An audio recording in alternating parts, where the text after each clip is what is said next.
Radyo Pilipinas. Ito ang Presidential Broadcast Service. Radyo Pilipinas. Radyo Publiko ng Bagong Pilipinas para sa Bagong Pilipino.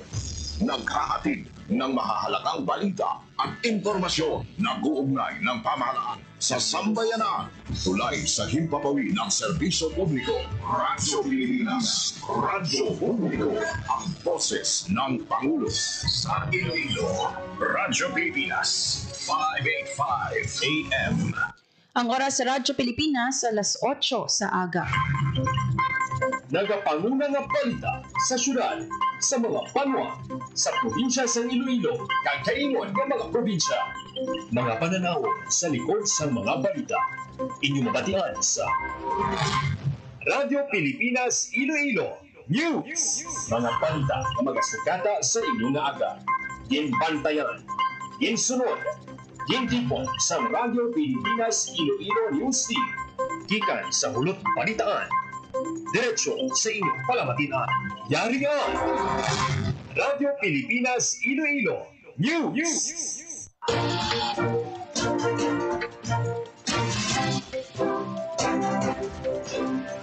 Mayong aga Pilipinas, mayong aga Western Visayas. Adlaw sang Sabado, October 18, 2025. Ako ang inyo tagbalita kada Sabado, Hope Torrichante, kagining Radyo Pilipinas Iloilo News. Kagkaron sa mga headlines. Soft opening sang Iloilo Terminal Market kag Iloilo Central Market hiwaton sa October 30. Pila ka vendor sa super nagapanghanda na sa pagsaylo sa bag-ong merkado publiko.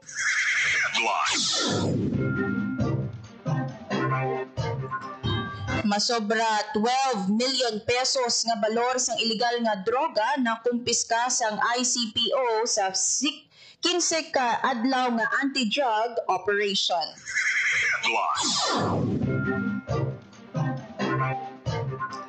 Iloilo City Hall liwat nga magahiwat sang earthquake drill.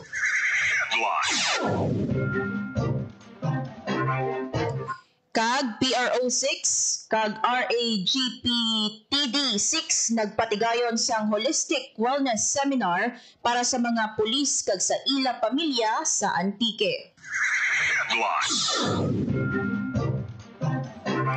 Ang oras sa Radyo Pilipinas alas 8:03 sa aga. Radyo Pilipinas. Radyo Publiko. Radyo Pilipinas. Kag sa detalye na sang mga balita. Radyo Pilipinas. Radyo Pilipinas News.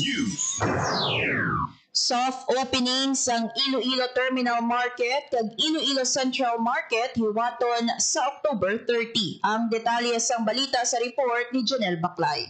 Radyo Pilipinas. Radyo Pilipinas Report. Sa maabot ng October 30 na tala na hiwaton ng soft opening sa duha kadlad ko ang mga public market sa Iloilo City. Inanunsyo na Iloilo City Mayor Raisa Trenyas na ginahanda na sa siyudad sa Iloilo ang operasyon sa Iloilo Terminal Market o kung super kag Iloilo Central Market nga bungas ang public-private partnership sa siyudad kag sa SM. Ginpahayag sa alkalde nga wala sang rental increase sa liwat nga pagbukas ang merkado. Tanan nga vendors nga may legal nga pwesto sang una ang makaangkon sang pwesto sa merkado. Dugang man sini nga mangin patas ang pagpili sang pwesto nga igadumala sang Local Economic Enterprise Office ang LEEO man na magabantay nga hindi maabusaran ang pagpasaka sa presyo sa mga balaknon. Lagi syuman sa Executive Order No. 77 ng alkalde nga magapatuman sang Limpyo Merkado Program o kung regular na pagpaninlo sa tanan nga public markets sa siyudad sang Iloilo. Para sa Bagong Pilipinas, Janelle Baclay, Radyo Pilipinas, Radyo Publiko. Radyo Pilipinas. Radyo Pilipinas News. Pila ka vendor sa super nagapanghanda na sa pagsaylo sa bag-o nga merkado publiko. Ang detalye sa balita sa report ni Janelle Baclay. Radyo Pilipinas. Radyo Pilipinas Report. Amat-amat na nga nagapanghanda ang pinaka-vendor sa pagsaylo sa ilang bagong nga pwesto sa sunod sa Iloilo Terminal Market. sa pagbisita sa Radyo Pilipinas Iloilo kag pag-interview sa vendor nga si Ricky Pion ginpahayag sini na matamat na nga nagahimo sila sa dason nga mga inadlaw kag natala na nga magasaylo sa ila pwesto. Apang suno kay Ricky, hindi mapos ang ila pagalin bangod sa kanamuon sang ila mga baligya, medyo makitigman ang lugar sa sunod sa ila bago nga pwesto. Sa gyapon ang daini nga magsunod sa mga patakaran basta mapadayon na ang ila pagbaligya. Sa karon finishing touches na lang ang ginaobra sa Iloilo Terminal Market. Kag target nga matapos sa katapusan sa bulan ang development sa Central Market kag Terminal Market ang ginpunduhan sang kapin 3 ka bilyon ka pesos paagi sa private public partnership kaupod ang SM. Para sa Bagong Pilipinas, Janelle Baclay, Radyo Pilipinas, Radyo Publiko. Radyo Pilipinas. Radyo Pilipinas News.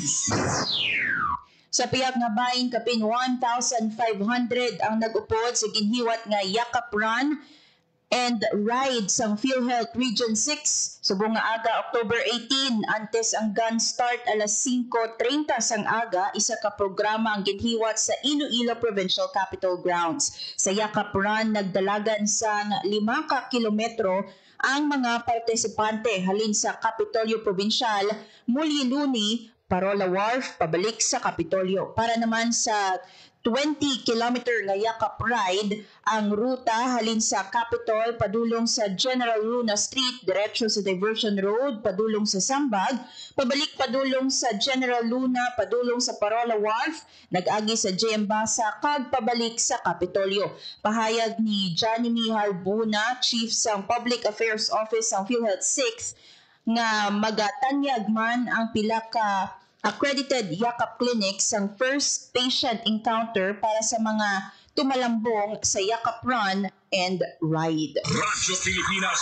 Radyo Pilipinas News. Masobra 12 milyones pesos nga balor sang ilegal nga droga na kumpiska sang ICPO sa 15 diyas nga anti-drug operation. Ang detalye sa balita sa report ni Paul Tarosa. Radyo Pilipinas. Radyo Pilipinas. Report. Naglabot sa 12.7 milyones pesos nga balor sa shabu kag marijuana ang nakumpiska sa Iloilo City Police Office sa 15 ka adlaw nga anti-drug operations. Inyang na-recover sa kapulisan sa 28 ka operasyon humalin sa Oktubre 1 tungtong 15. Subong nga tuig, nadakpa naman sa kapulisan ang 40 ka drug personalities. Ang Regional Police Drug Enforcement Unit 6 ang may pinakadako nga bulto nga nakumpiska sa syudad nga naglabot sa 7.16 milyones pesos. Suno kay ICPO Director Police Colonel Kim Legada, porsigido ang kapulisan nga tinlukan ang syudad batok sa illegal nga droga. Nagpanawagan naman si Colonel Legada sa publiko nga padayuno ng pagsuporta sa kapulisan para matapdan ang problema sa illegal nga droga sa syudad sang Iloilo. Para sa Bagong Pilipinas, Paul Tarosa, Radyo Pilipinas, Radyo Publiko. Radyo Pilipinas. Radyo Pilipinas News. Samtang mga empleyado kag opisyal sang San Lorenzo sa Guimaras ginpaidalom sa drug test. Ang detalye sa balita sa report ni Paul Tarosa. Radyo Pilipinas. Radyo Pilipinas. Report. Ginpaidalom sa drug test ang mga empleyado kag opisyal sa munisipyo sang San Lorenzo, Guimaras sa Municipal Evacuation Center. Mismo si Mayor Jimmy Gaho sang San Lorenzo ang nanguna sa drug test bilang ehemplo sang panghimanwa nga may integridad kag hilway sa illegal nga droga. Ang inisyatibo sang banwa pagsunod sa 2024 Drug-Free Workplace Ordinance nga nag-highlight sang dedikasyon sang local government unit ng Iduso, ang transparency, accountability, ka good governance. Para sa Bagong Pilipinas, Paul Tarosa, Radyo Pilipinas, Radyo Publiko. Radyo Pilipinas. Radyo Pilipinas News. Police Regional Office 6 nakaaresto sang 59 ka wanted person sa 15 ka adlaw nga manhunt operation. Nagabalik si Paul Tarosa para sa report. Radyo Pilipinas. Radyo Pilipinas. Report. Padayon ng mabaskog nga kampanya sa Police Regional Office 6 batok sa mga wanted persons nga nagresulta sa pagka-aresto sang 59 ka individual sa Western Visayas. Inasandig sa datos sang PRO6 malin Oktubre 1 tungtong 15 subong nga tuig sa nasabit nga numero 18 ang most wanted persons samtang 41 naman ang other wanted persons. Ini ang resulta sang 61 ka operasyon naging patigayon sang nagkalainlaing nga provincial kag city police officers kag sang Regional Mobile Force Battalion 6. Pinakadamo nga nadakpan among Iloilo Police Provincial Office nga nakaaresto sang 22 ka individual. Para sa Bagong Pilipinas, Paul Tarosa, Radyo Pilipinas, Radyo Publiko. Radyo Pilipinas. Radyo Pilipinas News. Sa kaangot nga balita, top 6 most wanted person sa probinsya sang Antique nadakpan sa Banmasang, Patnongon. Ang detalye sang balita sa report ni Paul Tarosa. Radyo Pilipinas. Radyo Pilipinas Report. Arestado ang top 6 most wanted person sa probinsya sang Antique sa Baraytig Balogo, Patnongon, Antique. Ang suspect ginkilalang si alias Ariel, 36 anyos, kag residente sa Patnongon, Antique.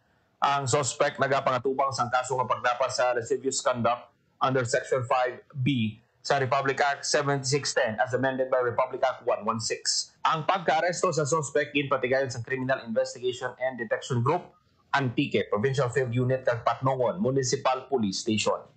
Para sa Bagong Pilipinas, Paul Tarosa, Radyo Pilipinas, Radyo Publiko. Radyo Pilipinas. Radyo Pilipinas News.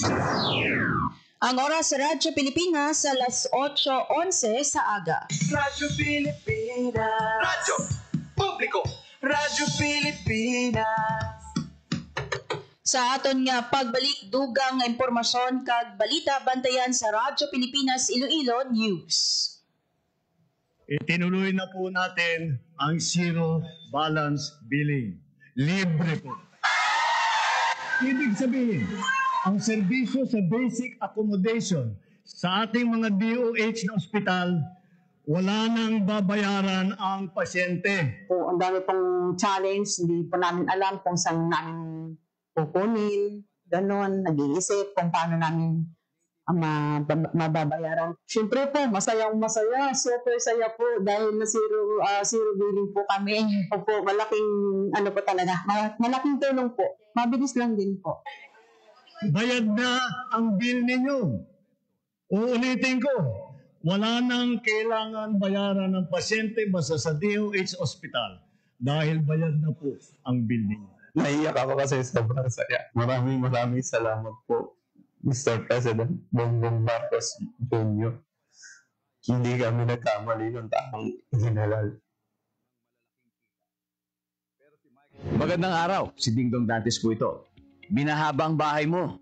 May simple checklist ako para sa'yo. Una, check your outlets. Tingnan kung walang cable na basa o nakababad sa baha bago buksan ang main switch. Pangalawa, check your surroundings. I-check kung may mga naipong tubig sa mga paso o gulong o iba pang maaaring bahayan ng lamok para maiwasan naman ang pagkalat ng dengue. And last, but definitely not the least, i-check ang sarili at ang pamilya. Kumonsulta sa health center o sa inyong doktor kung may nararamdamang sakit. Check, check, check! Ingat always, mga kababayan. #panatag ang may alam. Maging panatag, Pilipinas. Ano ba yan? Lubat na naman?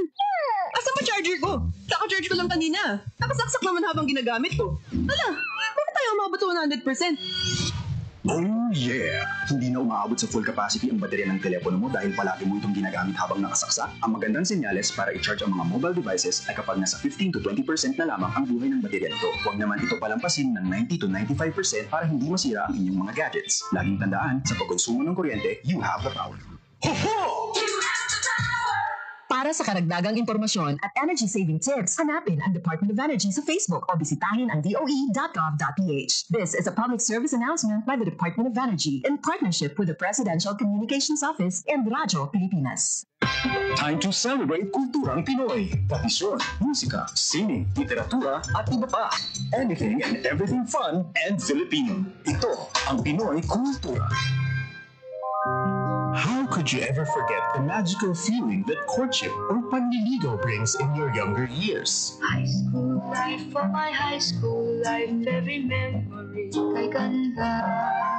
Nandiyan yung itutulak ka ng tropa whenever your crush passes by. Ang saya ng high school, senior years in high school, di na mapapantayan. Then you start sending her love letters and flowers at paminsan maglalakas loob ka to ask if you could walk her home. I'm falling for you. And it doesn't end there. May sayawan o disco pag birthday ng barkada and you get to see her there too. Till I met you. Kikinigin ka pag sulyap ni crush. Yayain mo sumayaw pag tugtog ng pinakahihintay ng love song. And that evening seems so perfect na parang kayo lang ang tao sa dance floor. I love you more each day. Oh, the beauty of courtship in Pinas. Yan ang Pinoy kultura because our culture is cool.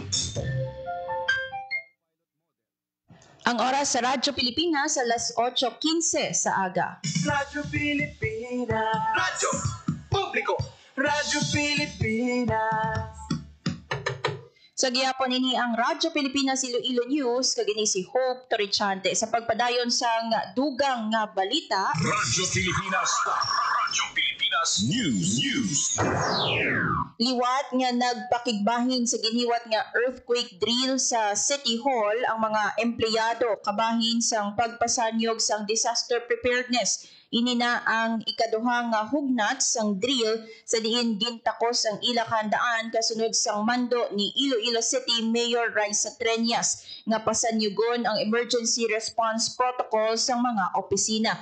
Sa sini nga simulation, ma-familiarize sa mga empleyado ang ila pagahimuon. Radyo Pilipinas. Radyo Pilipinas News. Samtang 17 kabadyaw nga nagalibot sa Bacolod City na rescue pagbiyahe balik sa ila ginhalinan nga probinsya ginaproseso na. Para sa detalye, yari ang report. Radyo Pilipinas. Radyo Pilipinas. Report. Na-rescue sa Bacolod City Surveillance and Apprehension Team ang 17 kabadyaw nga nagalibot ka nagapangayo-ngayo sa pila ka area sa syudad. Ini kinatipan sa 7 ka minor de edad.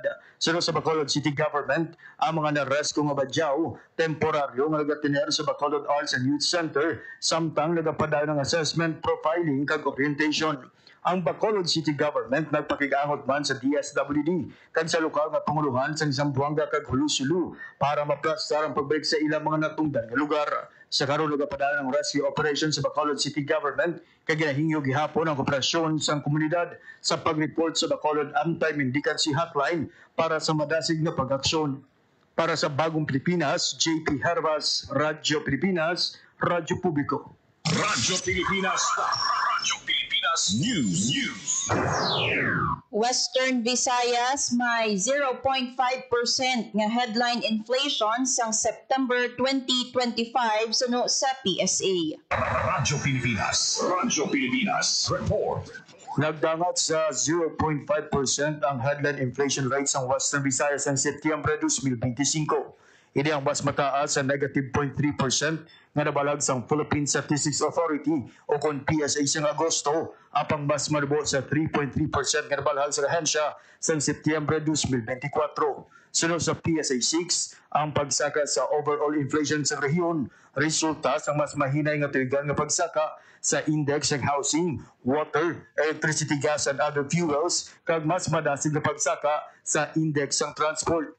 Mas mataas man ang inflation rate sa index ng clothing and footwear, recreation, sports and culture, kag personal care, and miscellaneous goods and services. Samtang, mas madubo ang inflation rate ang nabalhag sa health, information and communication, kag restaurants and accommodation services. Wala naman sang pagsaka sa index ng food and non-alcoholic beverages, alcoholic beverages and tobacco, furnishing, household equipment and routine household maintenance, education services, kag financial services. Para sa Bagong Pilipinas, JP Hervas, Radyo Pilipinas, Radyo Publiko, Iloilo. Radyo Pilipinas. Radyo Pilipinas News.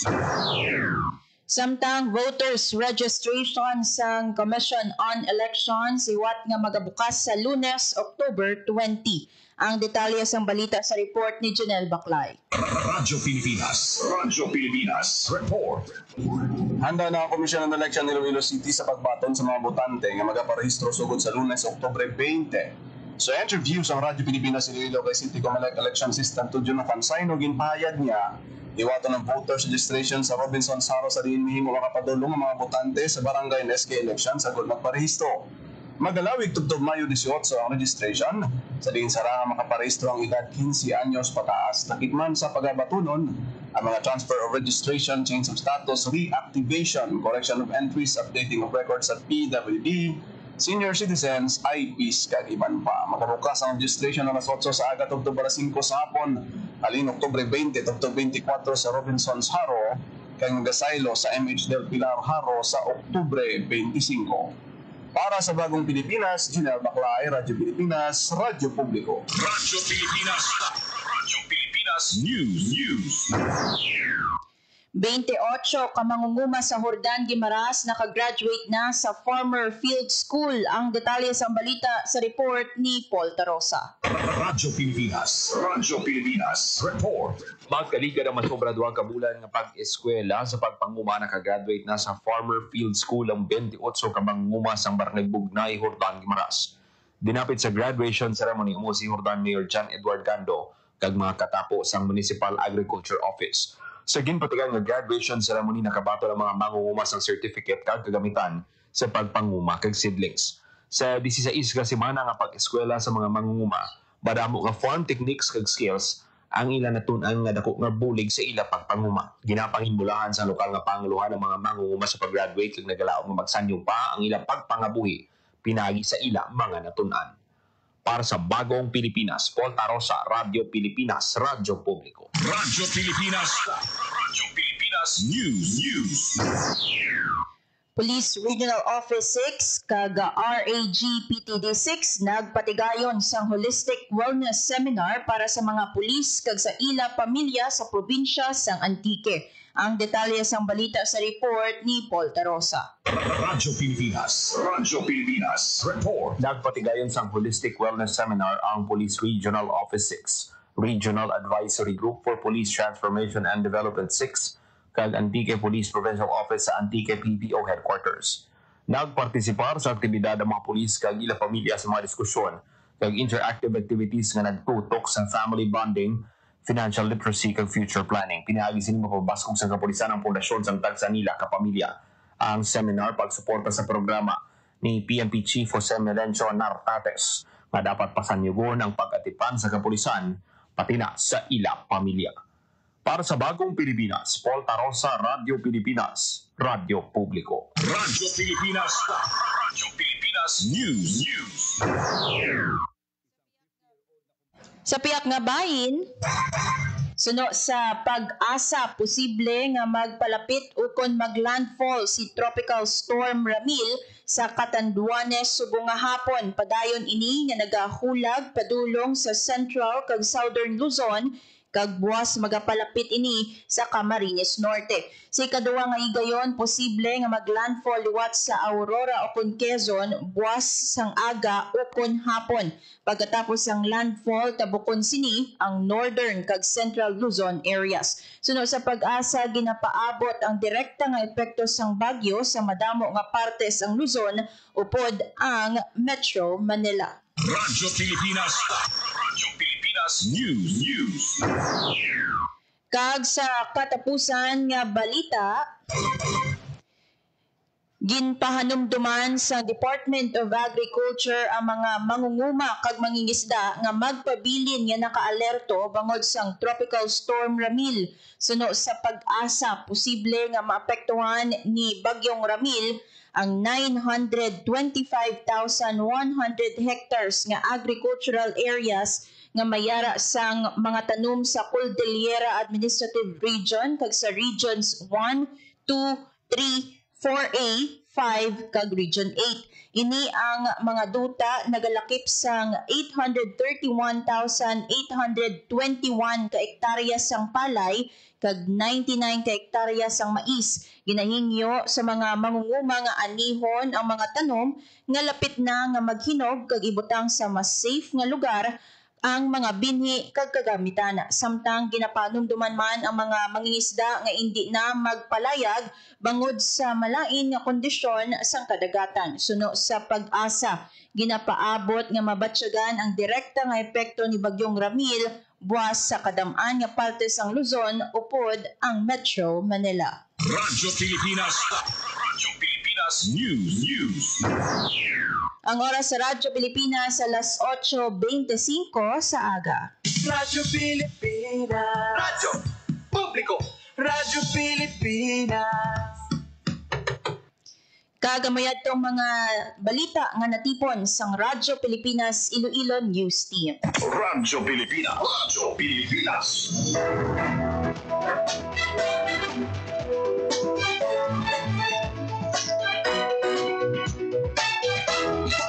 Magpabilin nga naka-follow sa Radyo Pilipinas para updated sa mga hitabo sa Western Visayas.